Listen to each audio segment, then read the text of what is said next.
Ontem à noite eu fui o pregador responsável pela ministração da palavra de Deus numa igreja para um público de criança e adolescente em sua maioria. Enquanto eu estava ali sentado no banco da igreja, eu fiquei orando a Deus e pensando o que dizer para eles. E ali no banco da igreja eu orei a Deus e pedindo que Deus me desse uma mensagem que fosse compreensível para eles e que fosse de proveito para aquelas crianças, adolescentes e jovens ali.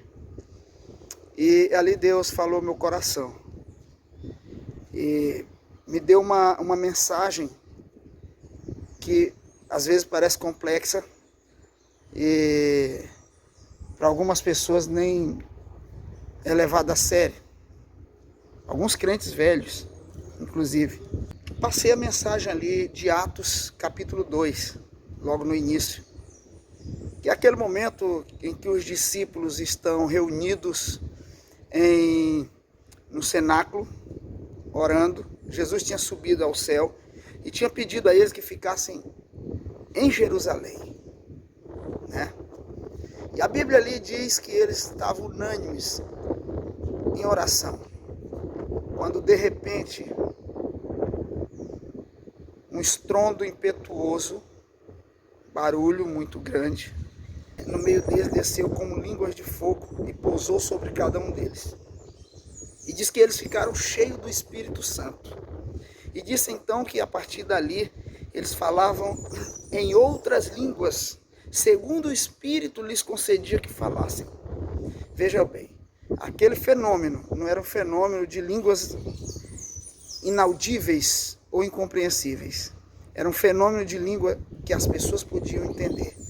Quem estava ali, que era dos Estados Unidos, ia entender na sua língua pátria, em inglês. Quem era da França ia entender em francês. Quem era do Brasil ia entender em português do Brasil. Quem era de Portugal ia entender em português de Portugal. E assim sucessivamente, porque ali, naquele período, era o período de Pentecostes e tinha gente de toda a terra, de todas as línguas. E aí diz que os discípulos, a partir dali, começaram a falar em outras línguas, inclusive os discípulos pescadores, que mal falavam o seu próprio dialeto da sua vila, e assim aconteceu.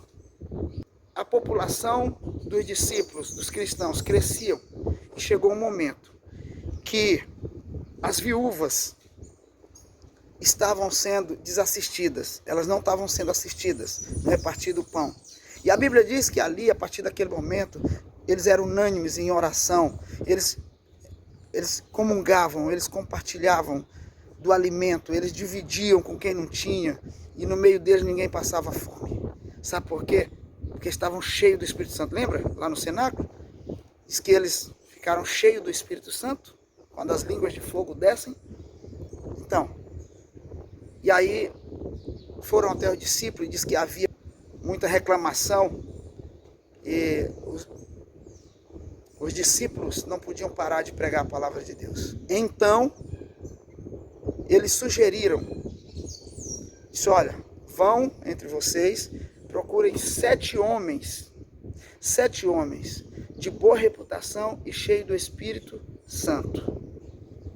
Esses homens seriam responsáveis por dividir agora, alimentar o povo, dividir as provisões entre as viúvas, entre os necessitados.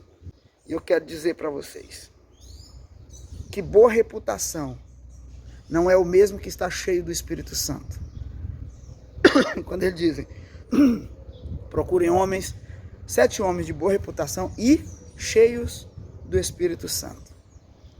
A boa reputação, ela pode ser alcançada apenas com uma decisão, mas o Espírito Santo não pode ser alcançado sem renúncia, sem sacrifício pessoal.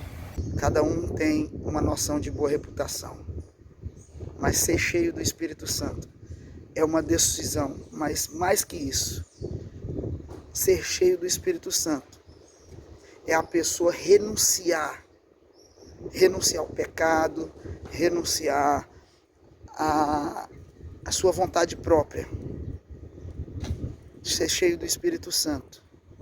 É a única condição que nos leva a ter um bom relacionamento com Deus.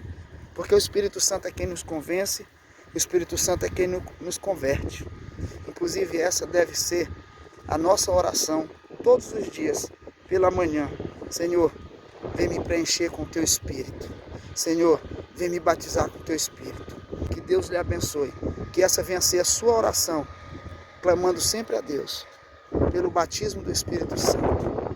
Aqueles adolescentes e até aquelas crianças, tinham crianças ali de 9 anos, 10 anos de idade na igreja ontem.